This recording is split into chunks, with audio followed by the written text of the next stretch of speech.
What is up, everybody? Gorgeous day out. Just shows you, man, nature can be a beautiful thing. You can go out, you can not only get some nice sunlight, but maybe some perspective as well. So what I wanted to talk about are the riots that we saw. Kidding me? Man, came at me really early there, huh? Just knocked me right out. So I wanted to talk about the riots that we saw in Minneapolis and people rising up, and a lot of people would say justifiably so, but at the same time, I want to say it's kind of odd, you know, having discernment. Man, those ducks, they're moving. Maybe we'll go over there. Let's do that. You guys have seen it. Let's walk over here. Let's talk by some of these geese. All right. So anyway, we saw that, you know, a video of what is obviously a murder. I don't think that's even in my opinion. See how gorgeous nature is? We'll get all the quacking done right here. A murder happened in front of everybody. And then you have outrage. You have people rioting in the streets. You have people going into parking lots of police officers, smashing out their windows, all that stuff.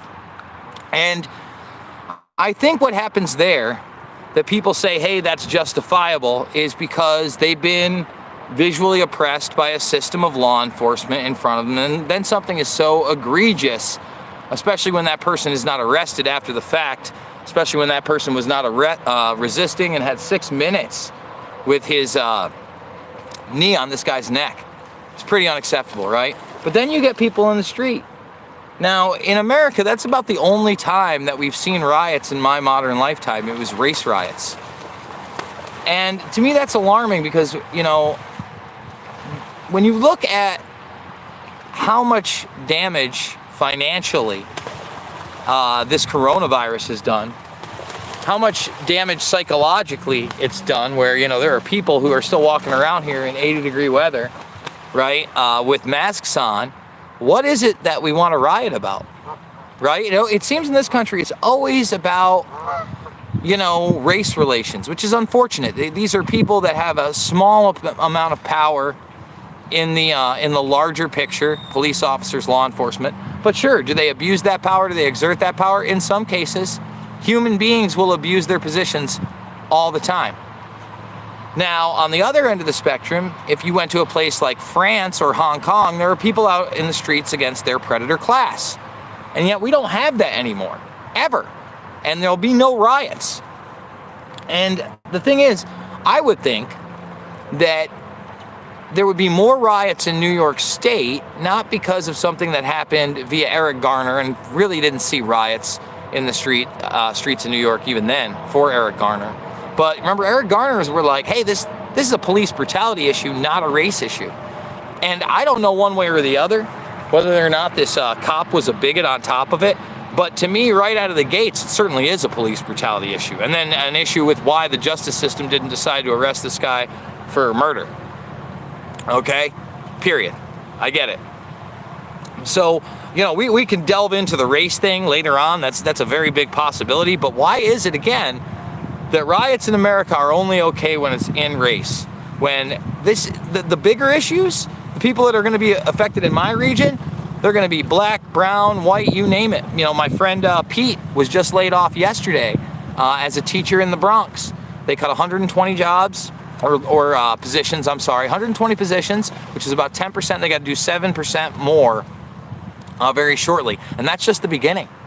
And again, if this college doesn't come back, the amount of jobs and then small businesses that are going to be devastated by college towns, why aren't people out in the streets like, no, let's just open up and let's go?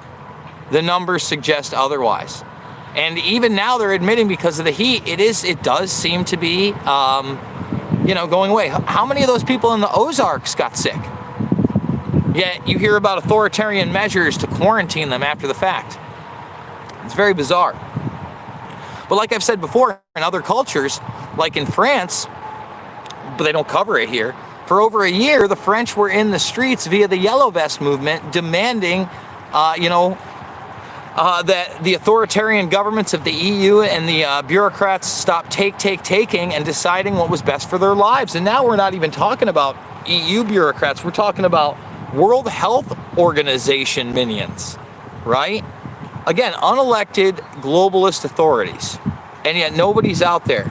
And again, I think the psychological aspect is there because on one end, with this murder that's right in your face, right? You actually see a person die, right? It's a lot different when your best buddy calls you up and he goes, we're gonna have to close down the bar that I've had for 20 years. And you're like, man, that's a bummer. You know, how many people are gonna rally around that guy? Not many people. You know, they're gonna say, I'm sorry, what are you gonna do? This is terrible, somebody should do something.